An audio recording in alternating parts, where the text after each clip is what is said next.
one for unboxing videos, but I thought I might do this one because you see a lot of the community people asking about grinders to get and everything, and I don't see a whole lot of videos as far as people opening new grinders and talking about their experience with them and the best route to go. By no means do I know the best route to go. Everybody's is different, right? And that's the thing with buying a piece of equipment. You could buy the same thing, same brand, everything, same store from Johnny down the road that said his was perfect and every review says it's perfect, but you could have got the one made on a Friday at 4 o'clock, right? So who knows, right? But as far as grinders go, I don't see a whole lot out there personally. So I thought I'd talk about this one. Plus this one's super affordable. I know you can get some real fancy like $5,000–$6,000 grinders, which by all means, if you got that kind of shop, you're making, you know, artistic type swords, knives, ornamental stuff. Sure, absolutely. Go crazy, fill your boots. But for the weekend warrior, making a couple things, making small knives, things like that, or you're trying to save up for one of these, which you don't need one of these, but they help. By all means, you can get by without one. I got a 1x30. I got by with that, but they do help and they're fun to use. They really are. Just watch your fingers because they'll eat you to the bone. But regardless, this one's Nexus. I looked at Maritime. I looked at Canadian Knife Maker, Ameribraid. A lot of people use those. Maritime Knife Supply, they're great. I've gotten steel from them. I've gotten supplies from them. They're good for sanding supplies as well. I like their sandpapers. I've even heard good things about the Vivor grinder. And I was looking at grinders for months, wasn't really sure what route I was going to go, you know, and everybody's got a budget when you're looking for tools. My budget, I thought, well, $3 grand's bound to get me a decent 2x72, which absolutely, like I said, if you want to go with Vivor, and you might get the one that runs beautifully for the next 10 years, or you get the one made on a Friday, right? It's all luck of the draw sometimes. But I went with Nexus because I was down in Alberta picking up some beef, and I was South Edmonton near the Duke, and I stopped in where Will works. He has a blacksmith shop down there called The Forge, and he gave me a quick tour, and he had 3 of these, and I thought, you know what, if you got a shop and you got 3 of these, they're bound to be good, or they got a good community behind them, or the guy selling them is really good with parts, questions, shipping. And shipping, absolutely, because I ordered this, I think on a Tuesday, and it was here on the Friday. Now, granted, he's in Alberta, I'm in BC, it's not that far to go. It's still nice that it got here quick. I'll cover the cost at the end, but I didn't really come close to the $3,000 budget I had set aside for this, which is quite nice. I'll get it opened up, we'll have a quick look at it. It comes, I'll cover that while I'm doing it. Let's open it up.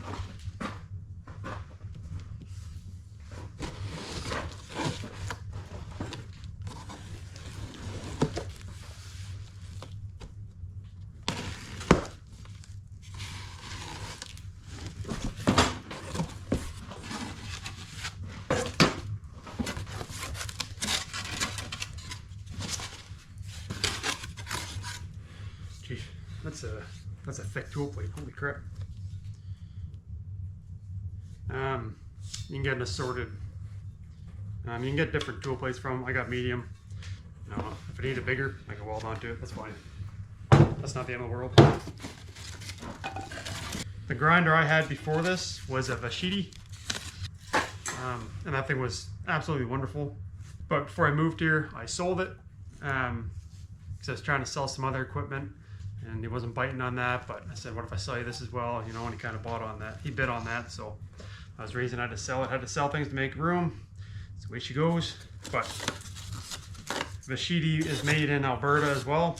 They're not making anything right now. I'm not sure what's going on. I think they're taking a break, redesigning, or they're done. I don't know. I'm hoping they come back because, like I said, they made a solid grinder. And the reason I like this one as well is it's very similar to it.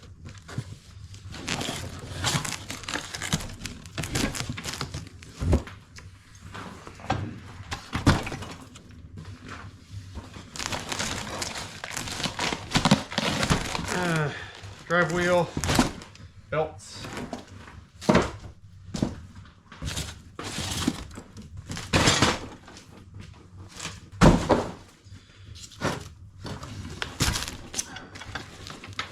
So they come essentially, I mean, assembled but disassembled, I guess you could say.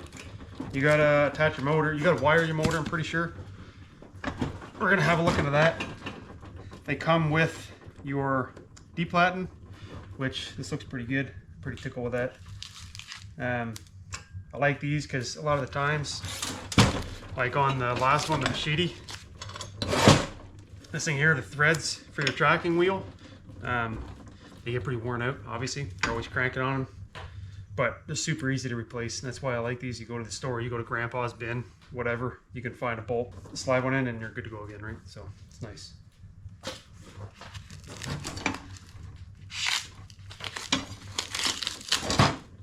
Oh, that's right, this one's got the hydraulic arm as well. So, yeah, okay, that's easy enough. Probably comes with instructions. I should probably look at that.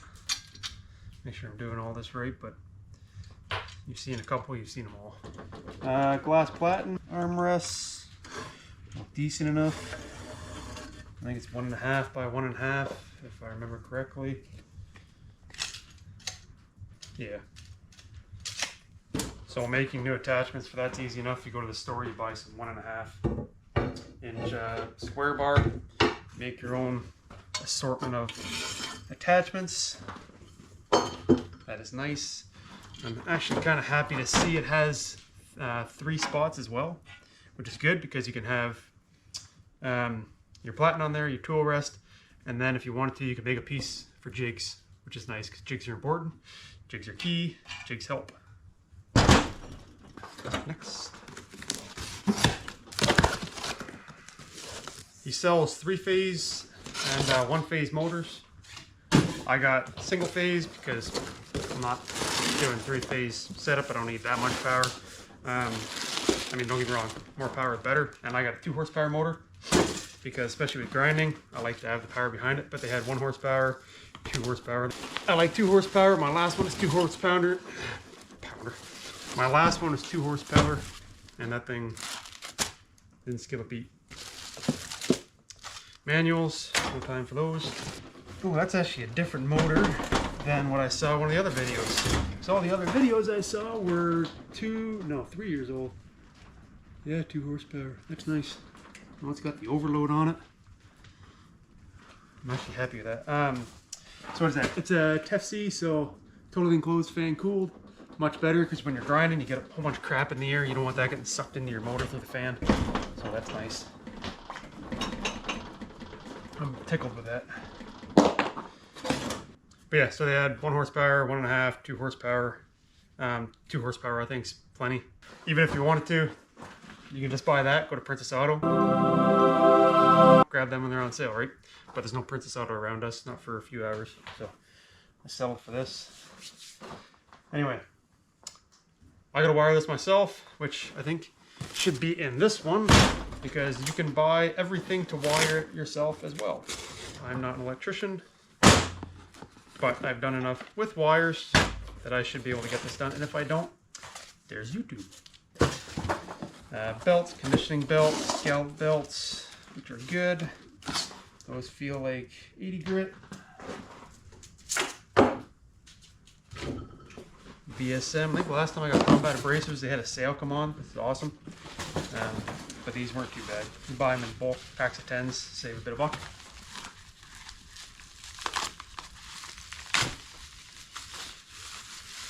These should be my grommets. Yep. I got, I think, 2 or 3 high grits, 6 and 800s for sharpening, things like that. So he sends that. I got a plug for it. I know I got a plug. I don't know where the hell I put it. I don't know where the hell I got them stored, but they're conveniently on there, so might as well grab them. And then a proper switch as well, so that's good. Okay, I'm gonna wire this. Make sure I got it wired properly. I'll get it bolted to this. Which reminds me, where would the bolts be for this? Oh, probably with the drive wheel.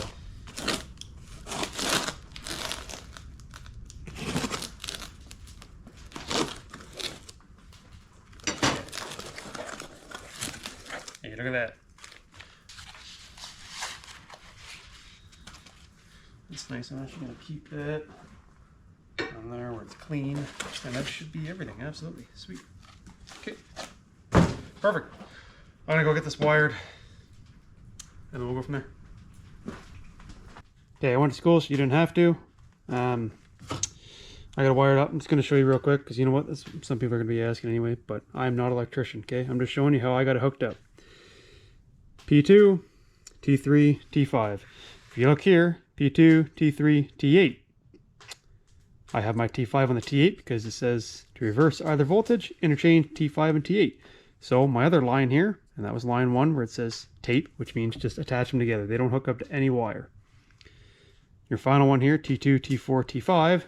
That's going to be my T4, T2, and T8. That one right there. And that one takes my ground and my neutral. And of course, P1, that's my power. Okay? Just understand this if you're going to do it. There's enough videos on YouTube, enough information on Google, enough forums. You can find out what you're doing. Find the neighbor who's done electrical work, whatever you got to do, okay? Just be safe with this kind of stuff. There's a sneak peek on how to hook up this one anyway. Save you some time. Because if you're just going to hook it up that without knowing why, you'll never be able to fix it, right? Okay, anywho, I'm going to finish hooking this up. There's a sneak peek. It's another day. I went ahead without you guys. I set up the wall. I got my belts all set up. I got that all set up. I got it mounted. It's windy as hell here, so hopefully that doesn't pick it up. I got everything mounted. Sue me if you want, I did read the instructions, okay? And obviously it's a local business, so he probably put time into writing these, so I might as well read them. Typing them, not writing. I went a little backwards to his. He says mount it, and then put it together and everything. I put it together, then mount it. Whatever, shoot me. Honestly, these are pretty self-explanatory. Self-explanatory if you've owned one of these. If you haven't owned one of these, do yourself a favor, read the instructions. You'd be amazed how much it helps. I went through this. There's things, yeah, before you're plugging in, make sure it's switched to the off position to avoid injury. You know, pretty self-explanatory. Damaged cords, electrical shock, position, void contact, with the belt, yeah, pinch points, spark guard. Yeah, this thing here, a spark guard. My Vashidi didn't have one. I think the guy that owned it before took it off. I don't know why I didn't put one on there, because when you're getting sparks down your neck and on the top of your head and everything, it's not fun. Okay, flammables, obviously, you know, don't be grinding around flammables. That's pretty self-explanatory. 2, when tired or under influence of drugs, alcohol, or medications. I can't speak for some people, but I don't know many blacksmiths or blue-collar fellows that don't drink when they're in the shop. Anyway, I'm not saying drink in the shop. Don't drink in the shop. It's stupid. Be safe, but you are your own boss, so... Yeah, kids, obviously. This thing will take meat right down to the bone in seconds. In a second. Disconnect the power supply for servicing the grinder. Yeah, you should do that with anything, obviously. The platen on that, the glass thing on there, Neo SRAM flat platen. Yeah, it'll break just like regular glass, so if you do chip it, get it replaced. Sometimes the budget dictates if you keep using it or buy a new one. Travels in the correct direction. Move belt when not in use. Yeah, you should always take the tension off when you're not using it. It's kind of the same with anything, right? Just longevity of your tools. Take care of your tools. Yeah, make sure you wear your mask. I got a grinding mask for mine if I do long. If I'm going to be grinding for an hour or two on a knife or an axe or something like that. Although we're all guilty, you know, that 5-second grind, or I only got to sand this for a minute. You know, we're all guilty of that. But that's what catches up with you. I'm guilty of it. Belts can also stretch under tension. Yeah, that's right. You know, we're all the protective clothing. We're safety glasses. Okay, you only got one set of Mark 1 eyeballs. Okay, we're your freaking safety glasses. I don't know why people find that so hard. Ear protection, I get it. You should, but I get it. I forget to wear mine sometimes, but I never forget to put on eye protection when I get in the shop. You can't hear tits, okay? Wear your safety glasses. Or better yet, on these, wear a face shield. Yeah, don't be stupid. Stupid is, stupid does, sir. It's pretty simple. It took me longer, obviously, because I was putting all this together, building the bench, all that. I got to find a home for the other bench. I'll probably live outside near the mill. So what it cost. So the grinder itself was like $870, okay? The 2 horsepower was $500. The belts and everything, you get a pack of 10, they're $100. You get individual ones, and it all depends what you're getting, right? I'm not going to price on the belts because it's going to be different for every company, every brand. These ones are the VSM. I got the switches, the wiring and everything. All those prices are on there, but basically what I'm getting at here is the grinder and the motor. It's like $1,200. You can't go wrong with that, right? And that's with that. It came with the platen on there.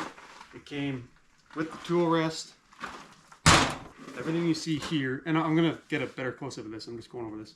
Everything you see here that I have set up, like $1,200.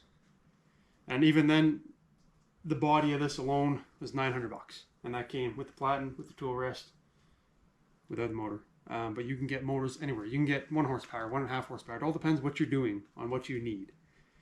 But as far as affordability, you can't beat this. You really can't. I'm sure you can in certain things. Obviously, you can build your own if you want to go that route.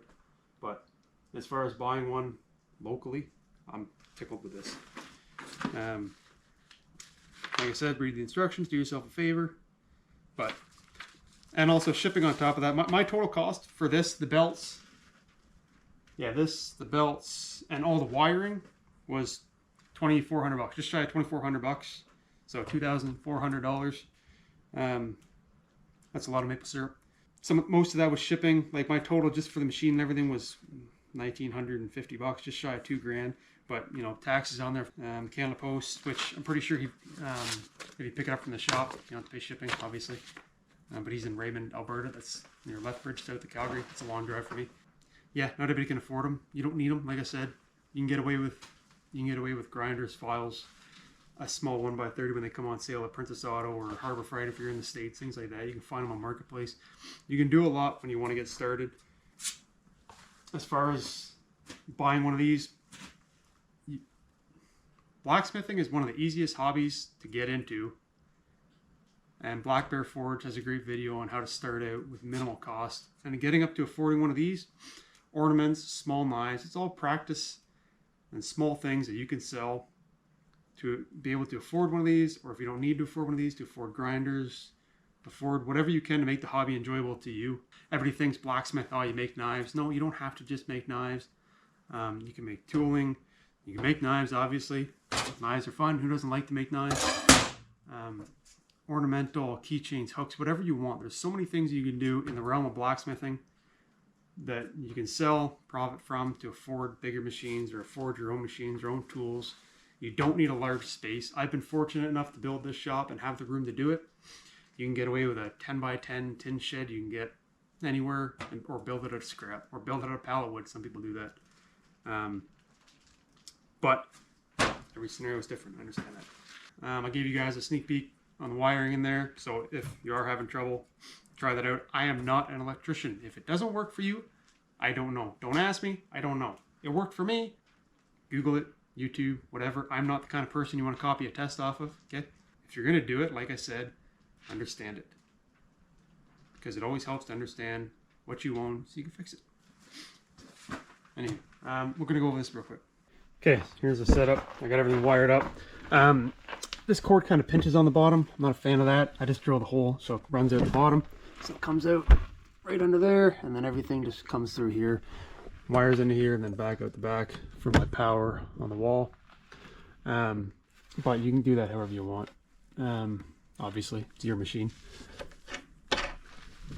Everything's set up pretty good. This was tracking off a bit when I was figuring it out. There's plenty of adjustments on it that you can use to get this thing dialed in. The tool rest, nice and heavy. I like that, actually, nice and heavy tool rest, because I can weld onto that pretty easily if I had to. My 5-inch wheel slid right on there perfectly fine. They send you a sticker. Everybody loves stickers. Honestly, I got no complaints. Like, the wiring was easy enough, the setup was easy enough, putting it together was pretty simple. The only mistake with the order, the 336 grip belts I got turned out to be 60. That's not the end of the world. I'm not going to crucify the guy. This thing was shipped pretty quickly. I'm pretty happy with that. I can survive without 36 grip. I'm tickled with this machine. If setting up the wiring, like I've said, if that is intimidating to you, there's lots of resources out there. It's an affordable machine if you're looking for one. That being said, there's other machines out there, right? I'm just doing this video because I haven't seen much on this grinder, and I went with this grinder because, like I said, I saw the gentleman down near Leduc there. He had 3 of these, and seeing that with this machine was enough for me. So, and price tag, obviously. I mean, this is pretty darn good. Anyway, that's all I got. I'm done blabbing. Do your research. Read the instructions. If there are any questions, sure, I'll do my best. Stick around, see me use it. I'll probably talk about it in a few months, see how it's going, make sure it's working. I don't have any doubts that it won't be working, but we'll go from there. Bye for now.